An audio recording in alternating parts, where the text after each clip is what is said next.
Assalamualaikum warahmatullahi ta'ala wabarakatuh. A'udzu billahi minasyaitonir rajim. Bismillahirrahmanirrahim.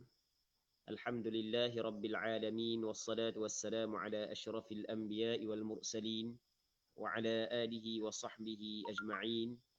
Allahumma rabbi shrah li sadri wa yassir li amri wahlul 'uqdatam min lisani yafqahu qawli wa la hawla wa la quwwata illa billahil aliyyil 'azim. اللهم انفعنا بما علمتنا وعلمنا ما ينفعنا وعلمنا ما جهلنا وذكرنا ما نسينا اللهم يسر ولا تعسر رب تمم بالخير اللهم افتح علينا فتوح العارفين وفقنا توفيق الصالحين اللهم لا سهل إلا ما جعلته سهلا وأنت تجعل الحزن إذا شئت سهلا ماشي اوكي لا اوكي ها boleh dah. Terima kasih kepada saudara pengurusi majlis, pihak penganjur, muslimin muslimat yang dirahmati oleh Allah Subhanahu wa taala. Insya-Allah kita sambung balik pengajian kitab Minhajut Talibin yang dikarang oleh Imam Nawawi rahimahullahu subhanahu wa taala wa nafa'ana Allahu bi'ulumihi fid darain amin. Katanya babul ghusl, bab pada membincangkan tentang mandi. Al-ghusl maksudnya mandi. Dia penggunaan oleh ulama fiqh.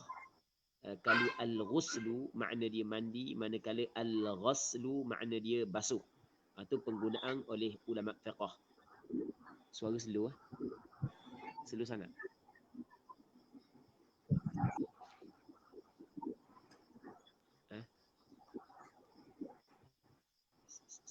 Okey, boleh.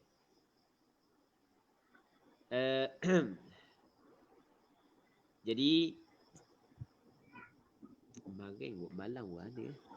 Okey dah.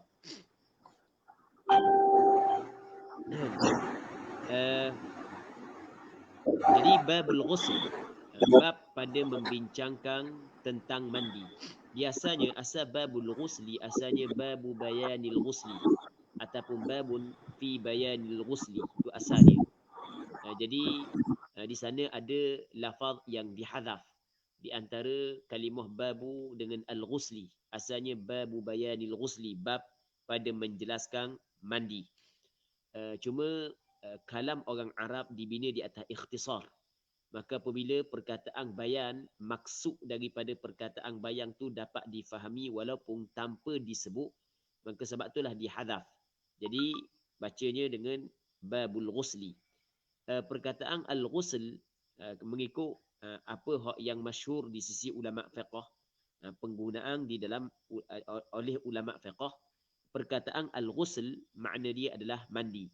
Berbeza dengan al-ghasl, makna dia adalah basuh. Walaupun daripada sudut penggunaan bahasa, dalam bahasa boleh kita guna belaka al-ghasl dengan al-ghusl. Okey, itu yang pertama. Al-ghusl, mandi di sini mengikut istilah ulama fiqh adalah sayalanul ma' ala jami'il badan ma'an niyah. Maksudnya mengalirkan air di atas tubuh badan bersama dengan niat. Itu yang dimaksudkan al-ghusl mengikut istilah ulama fiqh ataupun mengikut istilah syarak. Katanya mujibuhu mautun. Mujib, perkara yang mewajibkannya, perkara yang mewajibkan mandi, yang pertamanya ialah mautun, mati. Mujibuhu mubtada, mautun adalah khabar. Jadi maksudnya mati antara perkara yang mewajibkan mandi. Dengan maksud apabila seorang tu mati, maka wajiblah mandi kepada orang yang mati tersebut. Jadi mati ni antara perkara yang mewajibkan mandi. Cuma apabila berlaku kematian yang selain daripada syahidul ma'rakah, lain daripada syahidul ma'rakah, orang yang syahid di dalam peperangan menentang orang kafir, selain daripada syahidul ma'rakah, maka wajib mandi. Manakala syahidul ma'rakah tidak wajib mandi, bahkan tidak boleh mandi. Jadi mati adalah perkara yang mewajibkan mandi selain daripada syahid al-ma'rakah. Baik, muslimin muslimat yang dirahmati oleh Allah Subhanahu wa taala. Okey, itu yang pertama. Yang keduanya adalah wahaidun dan haid. Jadi perkara yang mewajibkan mandi yang keduanya adalah haid. Dia yang dimaksud dengan haid mewajibkan mandi adalah ketika mana seorang perempuan tu berhenti daripada haid. Maksudnya haid dia berhenti dah, kering dah haid, cakap kita kering. Apabila haid kering, lepas tu dia nak semayang, maka wajib mandi. Semata-mata haid kering, kalau dia tidak nak tak mahu lagi semayang, maksudnya waktu masih lagi panjang, dia tak mahu semayang lagi, ataupun haid kering dalam pukul 10 pagi, sedangkan tak masuk lagi waktu zuhur, maka belum lagi wajib mandi. Jadi apabila haid kering, lepas tu dia nak semayang, maka wajib mandi. Jadi pendek kata, kewajipan mandi kerana haid adalah tersusun daripada berhentinya haid dan berkehendak untuk mengerjakan sembahyang. Suara okey tak, Fizi? Boleh dengar dah. Baik. Okey, itu yang pertama. Haid ni adalah darah yang kebiasaan yang keluar daripada perempuan. Darah kebiasaan yang keluar daripada perempuan setiap bulan lah. Darah bulanan perempuan lah. Cakap mudah-mudah. Yang keduanya wanifasun dan nifas. Nifas ni adalah darah yang keluar setelah daripada kosong rahim daripada kehamilan. Sama ada keluar setelah daripada bersalin ataupun setelah daripada keguguran. Maksudnya apabila perempuan tu keluar darah nifas, apabila nifas dia berhenti dan dia nak sembahyang, maka wajib dia mandi. Wakadha, dan seperti ini, seperti haid, seperti nifas, wiladatun bila balal. Bersalin tanpa basah. Fil asah, mengikut qaul asah. Jadi antara perkara yang mewajibkan mandi adalah wiladah. Wiladah antara perkara yang mewajibkan mandi. Yang mana wiladah yang mewajibkan mandi adalah ketika seorang perempuan tu bersalin, setelah daripada bersalin tidak ada darah nifas. Tetapi kalaulah setelah daripada bersalin ada darah nifas, maka tidak wajib mandi. Tidak wajib mandi kerana wiladah. Jadi orang puan ni bersalin dan tak ada darah sikit pun. Nifas pun tak ada darah. Lepas daripada bersalin tak keluar darah nifas. Dan jarang sangat berlaku kepada perempuan yang mana setelah daripada bersalin tidak keluar darah nifas. Memang jarang berlaku. Katakanlah seorang perempuan ni dipelik. Lepas daripada bersalin tak ada darah nifas. Maka wajiblah kepada dia sembahyang. Sebab benda wajib dia sembahyang? Sebab tidak ada yang menghalang dia daripada, tidak ada yang menggugurkan kewajipan sembahyang. Tidak ada mani', tidak ada penghalang sembahyang. Tidak ada yang menggugurkan kewajipan sembahyang. Maka wajib dia sembahyang. Tetapi sebelum daripada sembahyang, wajib dia kena mandi. Mandi kerana benda? Mandi kerana wiladah nama dia. Mandi kerana bersalin. Baik. Masalah mandi kerana bersalin, dia ataupun bersalin, orang puang bersalin ni dia ada dua. Yang pertamanya bersalin dalam keadaan basah, maksudnya anak keluar dalam keadaan basah, tak kira campur dengan air ke darah ke, tak kira lah. Yang keduanya bersalin tanpa basah, maksudnya tak ada basah, kering kontang tubik anak. Baik. Kalau basah, hatu sepakat ulama mazhab Imam Syafi'i mengatakan wajib mandi. Manakala bersalin tanpa basah, dan ni jarang berlaku. Jarang berlaku. Maka berlaku khilaf. Adakah wajib mandi ataupun tidak? Menurut pandangan mu'tamad al-asah, wajib mandi. Wajib mandi walaupun bersalin tanpa basah. Muslimin muslimat yang dirahmati oleh Allah Subhanahu wa taala. Tetapi keadaan perempuan sekarang ni, kebanyakan perempuan apabila dia bersalin, tidak ada wajib, tidak ada mandi wiladah. Maksudnya tidak wajib dia mandi wiladah. Kerana kebiasaan orang puang setelah daripada bersalin dia akan keluar darah nifas. Itu kita kena faham. Jadi dalam kitab menyebut bahawasanya antara perkara yang mewajibkan mandi adalah wiladah. Kita kena ingat hak yang kata wiladah mewajibkan mandi dengan syarat setelah daripada bersalin tidak ada darah nifas. Kalau setelah daripada bersalin ada darah nifas, maka tidak wajib mandi. Bahkan tidak boleh mandi. Kerana benda? Kerana mandi ni, tujuan ni adalah untuk mengangkat hadas, untuk menghilang hadas, untuk dia sembahyang. Sedangkan perempuan yang datang darah nifas, tidak boleh dia sembahyang. Baik, sebab itulah tidak boleh dia mandi. Mandi hak yang kata tidak boleh adalah mandi wiladah. Manakala mandi biasa hak tu tidak menjadi masalah. Baik. Lepas tu selagi hak yang perlu kena sebut juga, ada sebelum daripada ni tersebar dalam WhatsApp, dalam Facebook, yang mengatakan bahawasanya mandi wiladah ni adalah mandi adat orang Melayu. Mandi adat orang Melayu. Pada hakikatnya tidak ada istilah mandi wiladah di sisi syarak. Jadi sebenarnya pandangan tersebut ataupun perkataan tersebut ataupun apa hak yang disebarkan itu sebenarnya adalah tidak betul. Sebenarnya adalah tidak betul. Hak yang betulnya mandi wiladah ni sebenarnya adalah mandi yang diwajibkan oleh syarak mengikut apa yang difahami oleh ulama mazhab Imam Syafi'i. Apa maksudnya mandi wiladah bukanlah mandi adat orang Melayu. Bukan mandi yang disebut dalam kitab fiqh. Tetapi kita kena faham daripada sudut pengamalannya sekarang ni tidak ada kebanyakan perempuan tidak diwajibkan kepadanya mandi wiladah kerana setelah daripada bersalin kebiasaan perempuan keluar darah nifas. Dan antara perkara yang mewajibkan mandi lagi adalah wajanabatun dan berjunub. Janabah maksudnya berjunub. Okey, bagaimanakah dikatakan seorang tu berjunub? Berjunub bidukhuli hasyafah. Dengan masuk hasyafah. Hasyafah ni kepala zakar. Au qadriha ataupun qadarnya hasyafah. Kadar hasyafah bagi zakar yang tidak mempunyai hasyafah. Hasyafah ni kepala zakar. Maksudnya kalau orang lelaki tu dia bersetubuh dengan isteri dia tapi tidak melepasi hasyafah, sikit je dia masuk, maka tidak wajib mandi. Tidak wajib mandi kerana persetubuhan tersebut. Sebab dia saat itu tidak dikirakan berjunub. Tidak dikirakan berjunub. Melainkan kalau keluar mani. Dia nak bersetubuh dengan isteri dia. Belum lagi sempat untuk memasukkan hasyafah ke dalam farak. Tiba-tiba keluar dah air mani. Maka ketika itu wajib dia mandi. Wajib dia mandi bukanlah kerana bersetubuh. Tetapi wajib dia mandi kerana keluar mani. Manakala orang yang bersetubuh tanpa keluar mani, wajib mandi apabila terbenam ataupun apabila tenggelam hasyafah. Hasyafah ni kepala zakar ke dalam farak. Tu bagi orang yang ada kepala zakar. Au qadriha. Qadriha atas pada hasyafah. Dengan masuk kadar hasyafah. Kita agak-agak lah.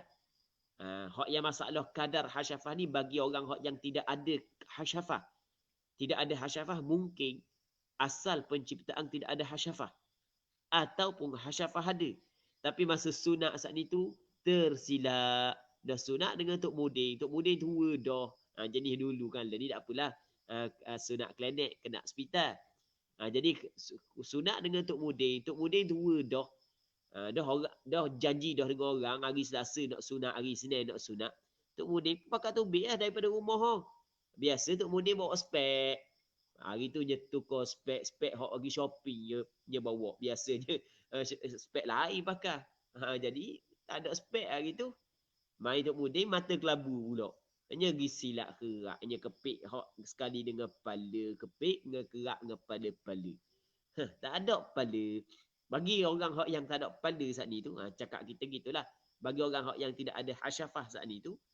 Maka dikirakan dia berjunub apabila dia bersetubuh. Apabila dia memasukkan kadar hasyafah. Kadar hasyafah daripada zakar dia. Memasukkan farjan ke dalam farak.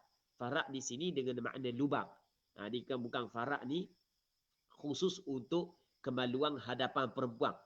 Bukan yang dimaksud dengan farak di sini sama ada kemaluan hadapan ataupun kemaluan belakang. Maksudnya orang yang liwat sekalipun, na'udzubillahi min dzalik, nas'alullah as-salamata wal afiyah, juga apabila dia memasukkan hasyafah dia ke dalam dubur, maka berjunublah dia, maka diwajibkan juga kepada dia mandi wajib.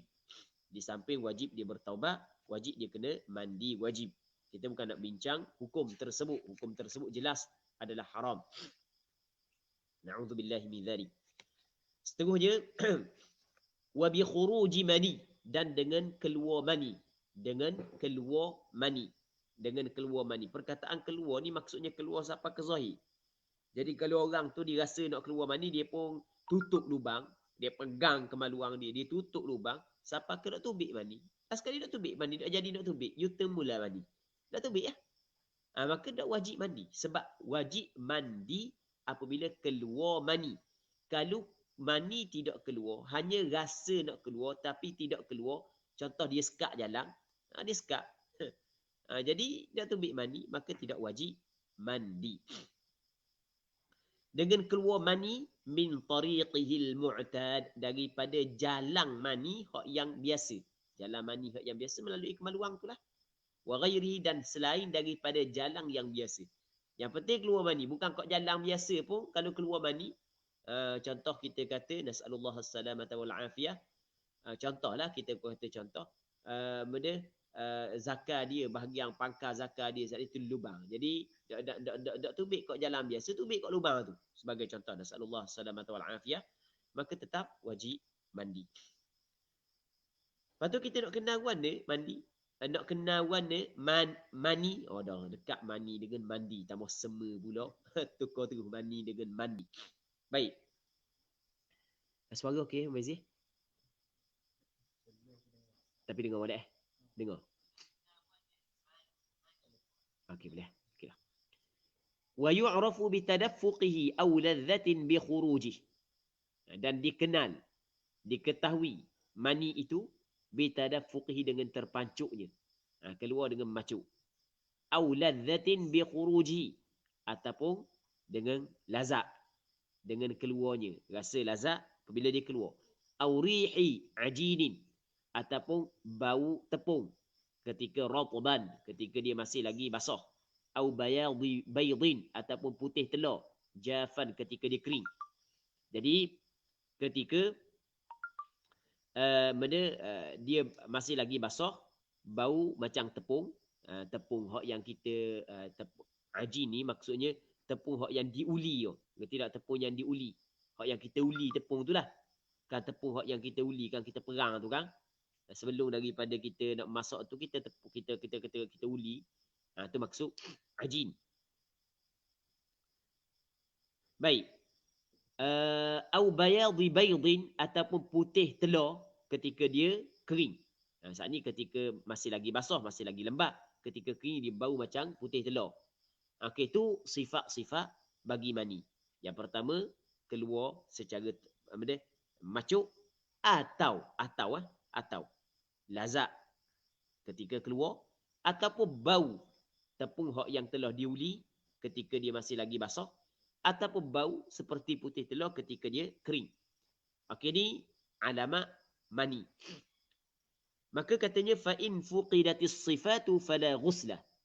Maka jika tidak ada sifat-sifat itu, fuqidat maksud tidak ada sifat-sifat itu, fala ghusla, maka tidak ada mandi. Kalau tak ada sifat saat ni, maka tak ada mandi. Sebab dia kerana hak yang keluar saat ni itu bukan mani. Apabila tidak ada sifat-sifat mani, maka hak yang keluar saat itu bukan mani. Apabila hak yang keluar tu bukan mani, maka tidak adalah kewajipan mandi. Itu maksud fa in fuqidatis sifatu fala ghusla. Fala ghusl. Muslimin muslimat inna rahmati oleh Allah Subhanahu wa taala. Satu lagi hak yang perlu kita kena sebut juga sebelum daripada kita pergi kepada perbahasan seterusnya adalah ni hak yang disebut juga dalam kitab lah. Yang mana apabila seorang tu mendapati mani berada pada tempat tidur dia ataupun pada kain dia, yang mana kain saat ni tu dia tidak berkongsi dengan orang lain, tempat tidur tu dia tidak berkongsi dengan orang lain, maka ternyata mani saat ni tu keluar daripada diri dia walaupun dia tak sedar bila keluar.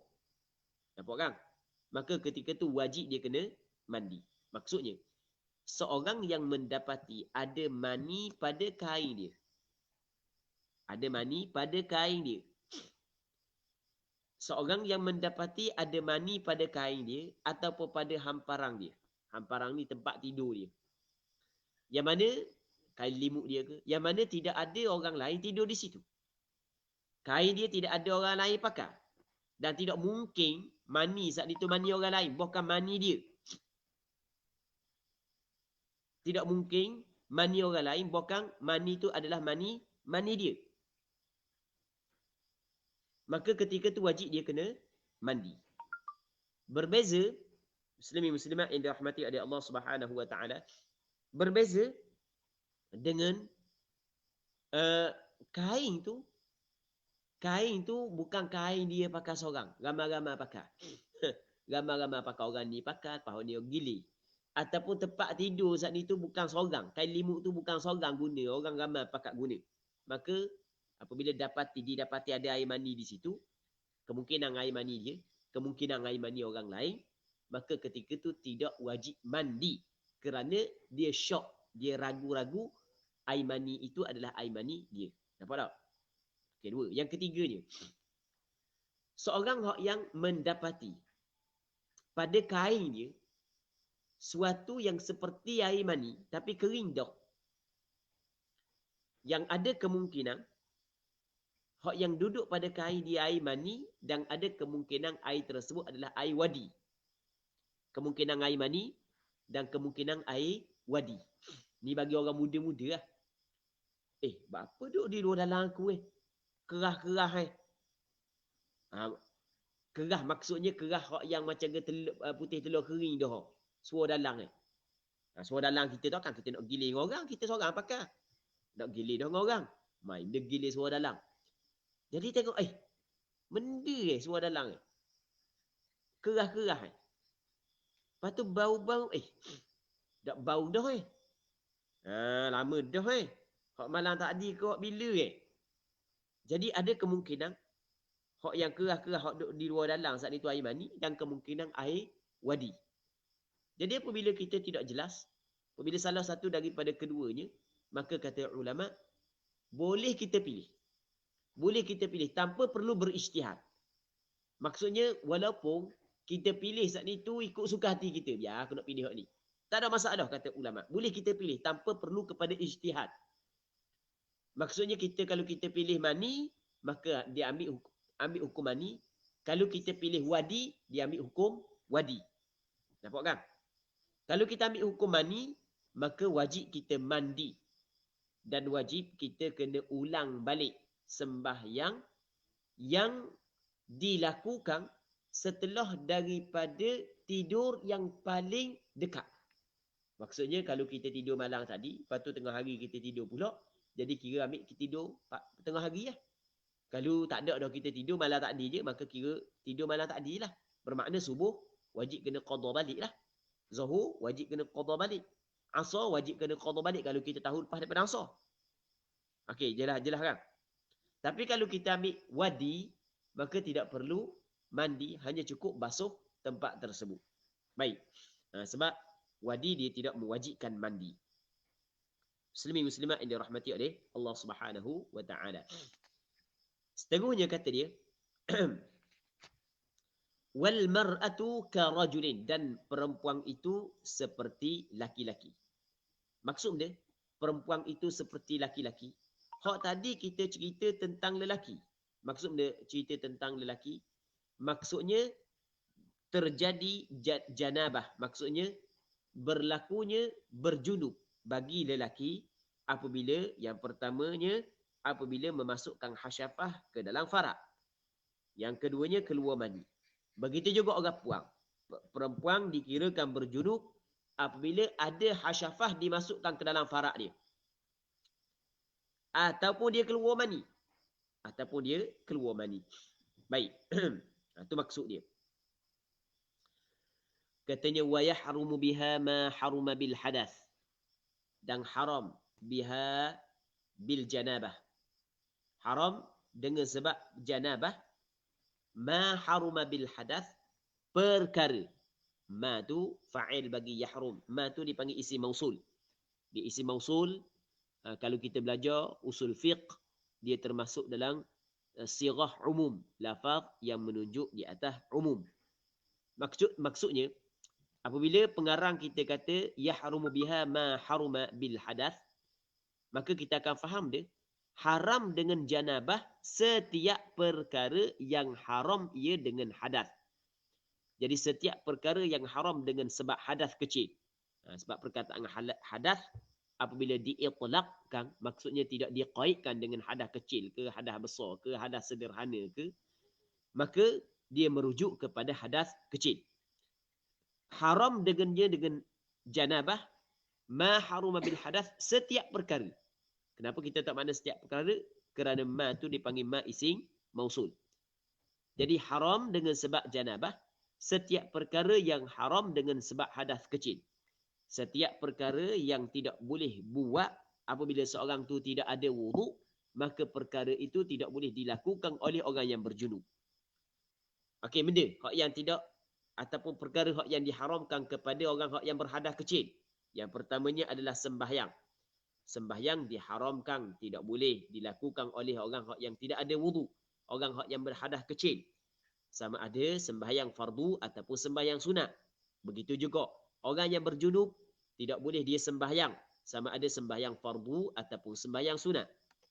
Yang keduanya tawaf. Tidak boleh orang yang berhadath kecil tawaf, sama ada tawaf fardu ataupun tawaf sunat. Begitu juga orang yang berjunub haram, tidak boleh dia tawaf, sama ada tawaf fardu ataupun tawaf sunat. Okey, yang ketiganya menyentuh Al-Quran. Orang yang berhadath kecil tidak boleh menyentuh mushaf. Begitu juga orang yang berjunub tidak boleh menyentuh mushaf. Yang keempat, menanggung mushaf, membawa mushaf. Bagi orang yang berhadath kecil haram bawa mushaf, sama juga orang yang berjunub haram bawa mushaf. Okey, itu 4 perkara yang diharamkan dengan sebab hadath kecil. Apabila seorang itu berhadath kecil, 4 perkara ini diharamkan. Yang pertamanya sembahyang, yang keduanya tawaf, yang ketiganya menyentuh mushaf, yang keempatnya membawa mushaf. Maka 4 perkara yang diharamkan kepada orang yang berhadath kecil, haram juga kepada orang yang berjunub. Dan di sana ada penambahan lagi yang diharamkan kepada orang yang berjunub, tapi tidak diharamkan orang yang berhadath kecil. Wal mukthu fil masjid, dan berhenti di dalam masjid. Maksudnya orang yang berjunub haram berhenti di dalam masjid. La uburuh, tidak lalunya. Lalu dalam masjid, lalu sahaja. Maksud lalu ni, masuk kat pintu ni, keluar kat pintu ni tanpa berhenti lalu je. Lalu tidak diharamkan. Sebab Allah Subhanahu Wa Taala mengecualikan perkara tersebut di dalam Al-Quranul Karim. Illa abiri sabil, melainkan orang yang lalu jalan sahaja. Jadi orang yang berjunub diharamkan berhenti dalam masjid. Jadi lain bukan diharamkan masuk dalam masjid, bukan. Masuk dalam masjid lain daripada berhenti dalam masjid. Orang berjunub boleh dia masuk dalam masjid, tetapi tidak boleh dia berhenti. Kalau hanya sekadar lalu, tidak menjadi masalah. Sebab tu dia kata la uburuh, lalu sahaja, melintas sahaja. Itu makna ubur. Cakap kita kata melintas. Baik. Seterusnya katanya wal Quran. Dan haram juga dengan sebab janabah Al-Quran. Maksud Al-Quran di sini adalah qiraatul Quran, membaca Al-Quran. Jadi maksud Al-Quran di sini adalah membaca Al-Quran. Sebab kalau pegang Al-Quran, bawa Al-Quran, tadi dah kita sebut. Jadi maksud Al-Quran ay wa qiraatul Quran, membaca Al-Quran. Jadi orang yang tidak ada wudu, tak ada masalah baca Al-Quran. Kita kalau tak ada air sembahyang, boleh kita baca Al-Quran. Tetapi orang yang berjunub tidak boleh dia baca Al-Quranul Karim. Dia haramkan dia baca Al-Quranul Karim. Pengharaman orang berjunub membaca Al-Quranul Karim, hukum dia adalah disepakati oleh ulama. Pengharaman kepada orang yang berjunub membaca Al-Quran sebenarnya hukumnya disepakati oleh ulama 4 mazhab. Wal Quran, katanya wa tahillu azkaruhu la biqasdi Quran, dan halal azkaruhu, zikirnya Al-Quran. Zikir Al-Quran halal. Maksud dah halal, tidak haram. Ketika orang tu berjunub, maka dia nak baca zikir Al-Quran. Maksud benda zikir Al-Quran, dalam Al-Quranul Karim ada ayat-ayat yang digunakan, yang boleh digunakan untuk berzikir. Sebagai contoh, perkataan Bismillahirrahmanirrahim sebelum daripada makan. Bismillahirrahmanirrahim sebelum daripada mandi wajib. Dibolehkan bagi orang yang berjunub membaca ucapan Bismillahirrahmanirrahim. Walaupun Bismillahirrahmanirrahim adalah satu ayat daripada Al-Quranul Karim. Sebagai contoh, sebelum daripada orang berjunub tu naik kenderaan, dia lepas daripada berjunub, dia tak mandi selalu. Sebab dia tidak wajib mandi selalu.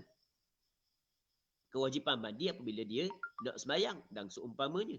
Sekarang ni dia tak mau sembahyang lagi. Patut dia naik kenderaan. Maka sunat dia baca doa menaiki kenderaan. Subhanalladzi sakhkhara lana hadza wa ma kunna lahu muqrinin. Maka dibolehkan. Sama juga ketika dia dengar orang meninggal dunia, dia kata inna lillahi wa inna ilaihi raji'un. Ketika dia dengar benda Israel menyerang Palestin, dia pun kata hasbunallah wa ni'mal wakil. Baik. Maksudnya dia menyebut zikir Al-Quran ketika dia dengar sesuatu musibah. Inna lillahi wa inna ilaihi raji'un. Sebagai contoh. Inna lillahi wa inna ilaihi raji'un. Maka hukum dia adalah halal. Dibolehkan. Halal zikir Al-Quran. Tetapi kalau membaca Al-Quran start daripada awal sampai ke akhir, hal tu tidak dibolehkan. Tidak dibolehkan kalau membaca Al-Quran start daripada awal sampai ke akhir. Saya, orang puan tu dia berjunub, ataupun lelaki tu dia berjunub. Dia baca 3 juzuk dengan qasak zikir. Mana mungkin? Mana mungkin qasak zikir baca 3 juzuk? Tu kita kena tahu. La biqasdi Quran. Halal zikirnya tidak dengan qasak Quran. Maksud dia tidak dengan qasak Quran.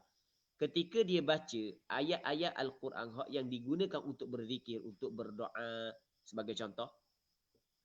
Ketika dia baca ayat tersebut, jangan dia qasak Al-Quran.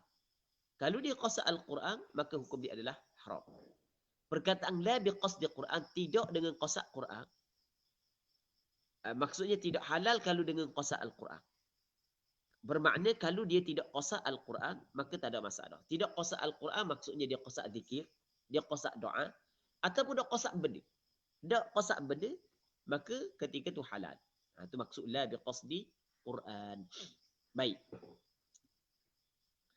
Katanya wa aqalluhu niyyatu raf'i janabah, dan sekurang-kurang mandi. Okey, habis. Habis perkara yang diharamkan kerana berjunub. Jadi kesimpulan perkara yang diharamkan kerana berjunub ada semua sekali adalah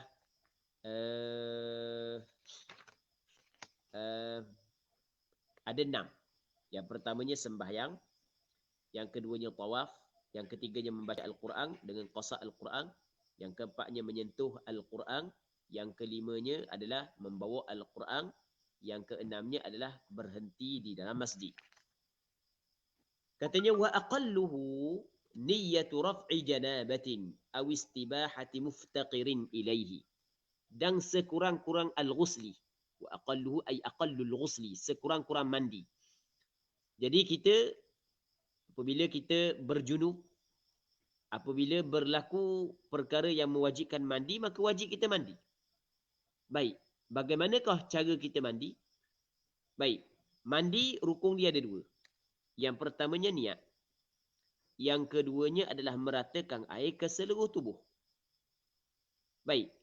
Sekurang-kurang mandi, dia mandi ada mandi hak yang aqal dan ada mandi hak yang akmal.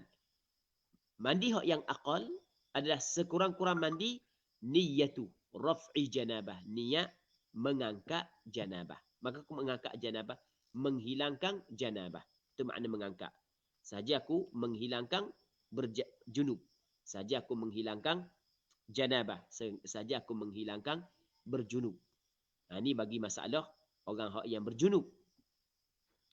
Awistibahati muftaqirin ilaihi. Niat mengharuskan perkara yang berhajat ilaihi kepadanya, kepada mandi. Benda perkara yang berhajat kepada mandi, sembahyang, puasa, tawaf. Jadi niat saja aku mengharuskan perkara yang perlu kepada mandi. Aku mandi ni kerana nak mengharuskan sembahyang, nak mengharuskan tawaf. Boleh dah. Au adai fardil ghusli, ataupun menunai fardu mandi. Fardu kewajipan mandi ataupun mandi wajib. Mudah kita mandi. Aku mandi wajib mudah gitu. Yang mana niat ni maqrunatun, na'at kepada niat, sifat kepada niat. Niat mengangkat janabah yang disertakan bi awwali fardin, dengan permulaan fardu. Maksudnya niat saat ni tu mestilah bersama dengan permulaan fardu. Maksud dengan permulaan fardu, apabila kena air, di situ ada niat. Dengan maksud kalau sekiranya kita kenakan air tapi kita tidak ada dalam hati kita kehendak untuk mengangkat hadas daripada anggota kita, maka tempat tersebut wajib kena basuh semula. Wajib kena basuh semula. Cuma masalah niat muslimin muslimat yang dirahmati oleh Allah Subhanahu wa taala. Sebenarnya niat ni bukan benda yang payah, benda yang cukup mudah niat. Ketika kita pergi bilik air, kita tahu kita berjunub, tahu kita berhadas besar. Kita pergi ke bilik air, tujuan untuk mandi, kita ambil air, tujuan untuk kita mandi wajib. Sudah dikirakan niat. Walaupun tidak ada dalam hati sahaja aku mandi wajib. Kita ambil air ni, kita nak letak atas kepala ni kerana kita mengetahui kita berjunub, lepas ni kita nak sembahyang. Sudah dikirakan niat. Kita perbuatan kita saat itu kita sedar adalah untuk mengharuskan kita sembahyang. Kita tidak sembahyang dalam keadaan begitu. Kerana kita mengetahui perkara tersebut mengharamkan kita sembahyang. Maka untuk mengharuskan kita sembahyang adalah dengan cara kita melalukan air. Jadi kita sedar bahawasanya kita berjunub. Kita nak sembahyang, aku nak boleh sembahyang. Masuk dalam bilik air, ambil air, letak atas tubuh kita untuk mengharuskan sembahyang. Itu dipanggil niat mandi wajib. Sebenarnya niat adalah perkara yang mudah. Orang yang melakukan perbuatan mandi dalam keadaan dia sedar, dia berjunub, dalam keadaan dia sedar untuk dia sembahyang, maka sudah dikirakan ada niat. Bukan niat perkara yang payah. Ambil air batu, dah ingat nak niat.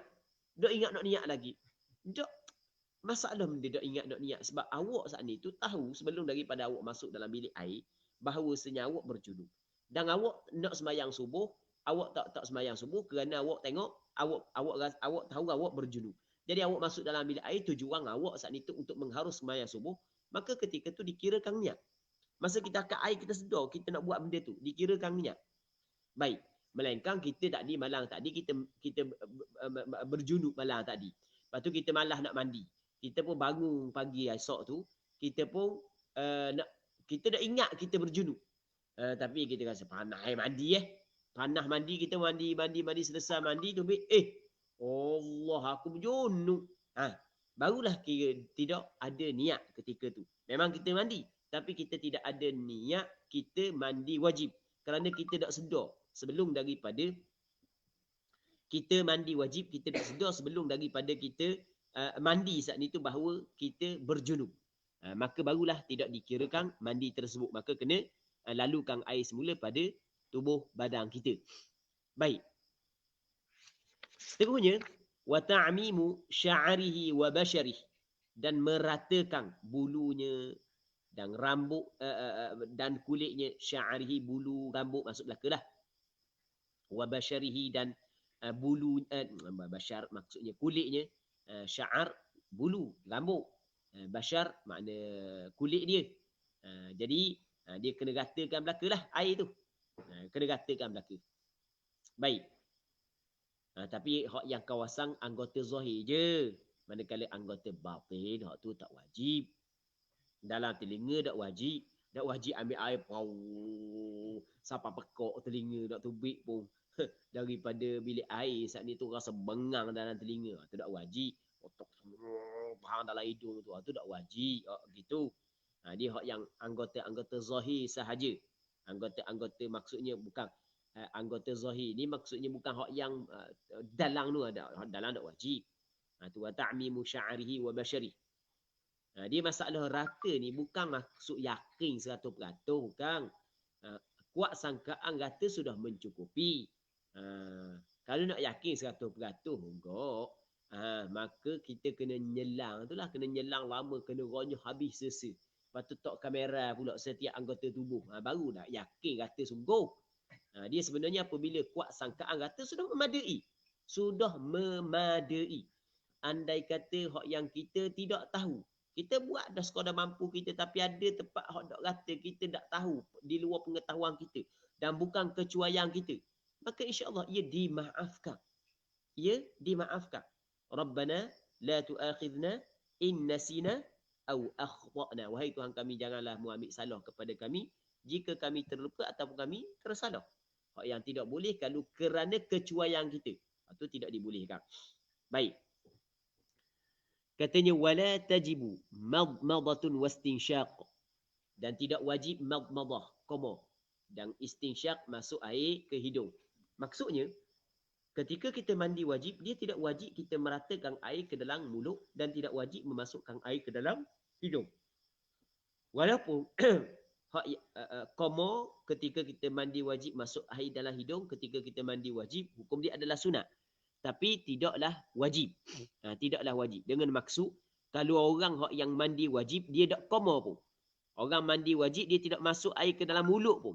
Orang yang mandi wajib, dia tidak masuk air ke dalam hidung pun.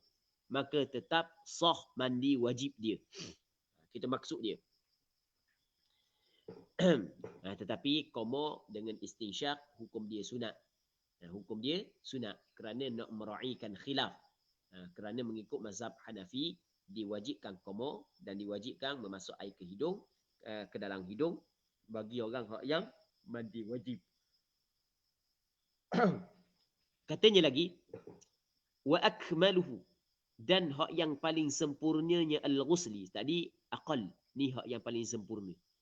Mandi hak yang paling sempurna sekali adalah izalatul qadar, menghilangkan kekotoran. Jadi kalau ada kekotoran, dia kekotoran tak mesti najis. Masih lagi ada air mani di kemaluan, dia basuh dulu, buang dulu.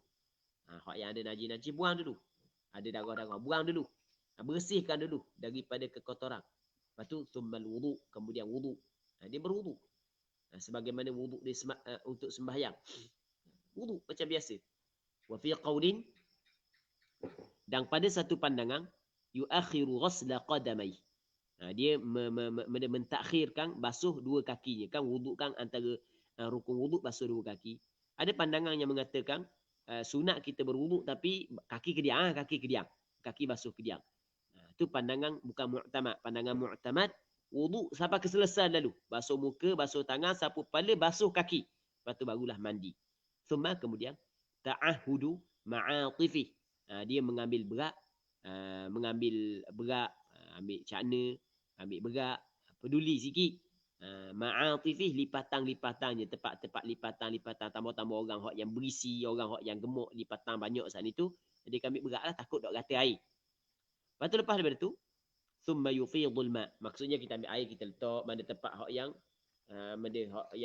perlu kita letak air. Lepas tu thumma yufidul ma' ala ra'sih. Kemudian dia curah air atas kepala dia, ambil air curah atas kepala, wa yukhalliluhu, dan dia menyelati kepala. Menyelati ni dia buat gini lah, menyelati kepala dia. Baik. Itu maksud menyelati kepala. Katanya ra's, makna ra'sun kepala, wa yukhalliluhu, menyelati kepala. Maksud menyelati kepala tu menyelati rambut dia lah. Baik. Thumma shiqqihil ayman, kemudian dia pun cucur air. Cucur ni jiruh dah air, curah air di atas syiq. Benda bahagiannya yang kanan ni, lambung yang kanan ni, rusuk yang kanan, bahagian kanan. Dia ambil air so kanan. Ni atas kepala dulu, ni hak yang sunnah, hak yang Rasulullah buat ni. Thummal aisar, kemudian sebelah kiri. Lepas tu wayadluk, dia gonyoh. Kita kata benda gonyoh, kita kata benda gosok. Gosok panggil ke benda panggil gosok. Gosok orang Terengganu kata gonyoh gonyoh sikit. Allah, gonyoh sikit baik. Lepas tu wayuthallith. Lepas tu dia mandi sebanyak 3 kali. Buat perkara tersebut sebanyak 3 kali. 3 kali. Lepas tu wa tutbi'u li haidin atharihi miskah. Perempuan dia kena ni hukum dia sunat. Sunat bagi perempuan, dia itba'kan dia misk ni maksudnya kasturi. Athar kesang daripada haid. Dia darah haid ni busuk, darah haid busuk. Darah haid kotor, darah haid busuk. Jadi maka orang puang saat itu setelah daripada dia suci, maka dia adalah ladang kepada suami dia, maka suami dia nak bersama dengan dia, maka wangikan tempat hak yang busuk tersebut dengan dia meletakkan bau bawang. Dan wangi yang paling comel sekali letak kasturi. Kalau tak ada kasturi, carilah benda pewangi-pewangi yang lain. Di zaman kita ni banyak bermacam-macam pewangi, tapi hak yang paling comel adalah kasturi. Sebab benda hak yang paling comel adalah kasturi? Kerana di sana ada hadis yang mana ada seorang perempuan ditanya kepada Nabi sallallahu alaihi wasallam tentang masalah mandi daripada haid. Kata Rasulullah, khudhi firsatan min miskin fatatahhari biha. Muambillah secebis sekeping daripada kasturi, maka menggunakan untuk bersuci. Mengambil, gunakan untuk bersuci. Maksudnya letakkan pada tempat yang darah keluar saat ni tu. Baik. Itu hak yang paling comel kerana disebut di dalam hadis. Tapi kalau kasturi payah di tempat kita, nak cari mana kasturi. Biasa orang pergi Mekah beli kasturi. Tu pun kadang-kadang kasturi hak yang capur je, hak yang ori tu payah nak dapat. Mahal pula kat tempat kita, payah nak dapat sebagai contoh lah. Tapi lah ni tak apa, Shopee ada, Lazada ada. Mudah lah ni. Pakailah benda lain pun, yang penting wangikan tempat tersebut. Lah ni ada benda basuhan kemaluan kan. Jadi wangikan basuhan hak yang diperbuat daripada daun sirih ke, tak kira lah benda pun. Banyak di zaman kita. Wa illa, dan jika tidak ada kasturi, fanahwahu, maka seumpama kasturi. Tak kira lah. Baik. Selain daripada kasturi, banyak lagi lah. Hak yang selain daripada kasturi saat ni tu. Katanya wala yusannu tajdiduh, tidak disunatkan tajdidnya, tajdid al-ghusl. Dia berbeza dengan wudu. Wudu sunat kita tajdid. Tadi kita sembahyang maghrib, tapi belum lagi kita berhadas. Masuk kita nak sembahyang isyak, maka sebelum daripada kita sembahyang isyak, sunat kita ambil wudu semula. Ambil wudu semula tu dipanggil tajdid al-wudu. Ketika mana kita tidak berhadas tapi kita membaharukan wudu kita. Yang mana wudu yang telah digunakan untuk sembahyang fardu, walaupun belum lagi kita berhadas, apabila kita nak sembahyang fardu yang kedua, sunat kita tajdidkan wudu. Wudu yang kedua dinamakan wudu mujaddad, wudu yang diperbaharukan. Adakah mandi sunat juga ditajdidkan? Tidak. Maksudnya kalau kita mandi wajib untuk sembahyang maghrib, nanti nak sembahyang syak, adakah sunat kita tajdidkan mandi wajib semula? Tidak. Itu maksud wala yusannu tajdidu. Tidak disunatkan tajdidnya mandi.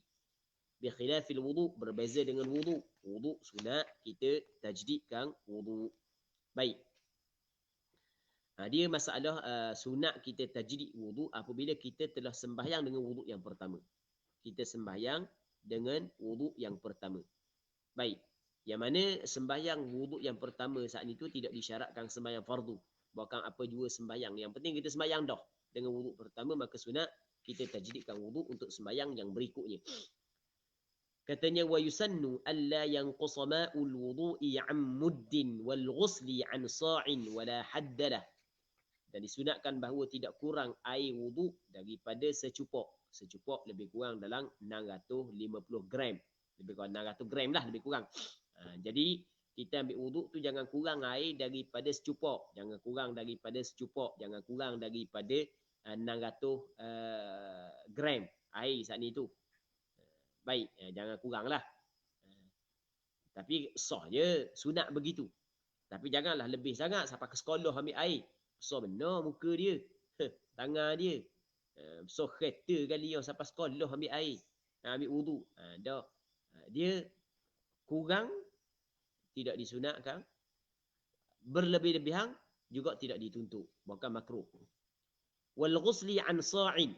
Dan disunatkan bahawa tidak kurang air mandi daripada segantang. Segantang lebih kurang dalam 2,5 kilo. Wala hadda lahu, dan tidak ada had. Tidak ada batasan. Lahu ay lima'il wudu'i wal ghusl. Bagi air wudu' dan air mandi. Banyak mandi nak mandi suti laut pun tak ada masalah. Tapi sebaik-baiknya jangan berlebih-lebihan dalam penggunaan air ketika kita berwudu dan ketika kita mandi wajib. Katanya waman bihi najasun yaghsiluhu thumma yaghtasil. Mereka hak yang ada padanya man mubtada bihi khabar muqaddam najasun mubtada muakhar. Mereka yang ada dinya di man najasun najis. Orang yang ada pada dia najis yaghsiluhu, membasuhlah ia iman, hu akan dia akan najis, thumma yaghtasil, kemudian mandi. Jadi kalau ada najis dibasuh dulu najis. Basuh dulu najis, lepas tu baru mandi. Maksudnya kena buat 2 kali. Satu untuk menghilangkan najis, yang keduanya untuk menghilangkan janabah. Wala takfi lahuma ghaslatun, dan tidak memadai bagi keduanya oleh satu basuhan. Nak satu basuhan, nak hilangkan najis, lepas tu nak mandi wajib selalu situ, maka tidak memadai. Wakadha, dan seperti ini fil wudu, pada wudu sama juga masalah wudu. Kita kata pada tangan kita, pada anggota wudu ada najis. Okey, basuh dulu najis. Lepas tu baru ambil wudu, basuh dulu najis yang ada muka. Barulah basuh untuk mengangkat hadas. Tidak memadai satu basuhan untuk kedua-dua perkara tersebut. Itu pandangan Imam Rafi'i. Namun apa yang diterjih oleh Imam Nawawi, dan pandangan ini adalah sebenarnya yang mu'tamad. Qultu, berkata oleh aku Imam Nawawi, al-asahu takfi. Pandangan yang lebih sahih, al-asah, kita kabadah. Istilah sebelum daripada ni kita bincang dah pada muqaddimah kitab ni. Al-asah takfihi, memadai ia kembali kepada ghaslatun wahidatun, hi kembali kepada al sani dia memadai lah ia kembali kepada ghaslah, hi akan dia akan mandi. Satu basuhan tu memadai mandi, tak ada masalah, memadai. Tapi dengan syarat lah, dengan syarat satu basuhan saat itu dia terus menghilangkan najis. Kalau najis masih lagi ada di situ, ke tidak memadai. Wallahu a'lam. Seterusnya kata wa man ightasala li janabatin wa jumu'atin hasala aw li ahadihima hasala faqat. Qultu walau ahdatha thumma ajnaba aw 'aksuhu kafal ghuslu 'ala al-madhhab. Allah subhanahu wa ta'ala a'la wa a'lam. Sallallahu ala sayyidina Muhammad wa ala alihi wa sahbihi ajma'in. Walhamdulillahi rabbil alamin.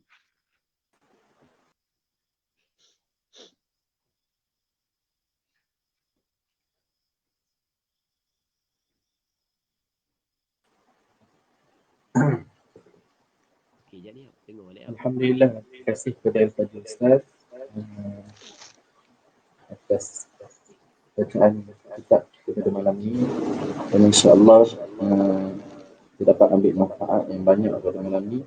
Mungkin suara sedikit slow, tapi kalau kita dengar dengan mic dengan earphone, rasa clear, boleh ulang siaran balik insya-Allah.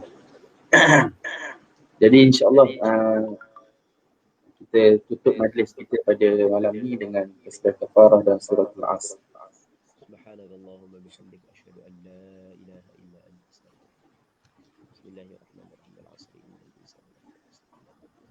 Terima kasih kepada Al-Fadhil Ustaz sekali lagi. Terima kasih kepada semua yang menonton. Assalamualaikum warahmatullahi taala wabarakatuh. Waalaikumsalam warahmatullahi taala wabarakatuh.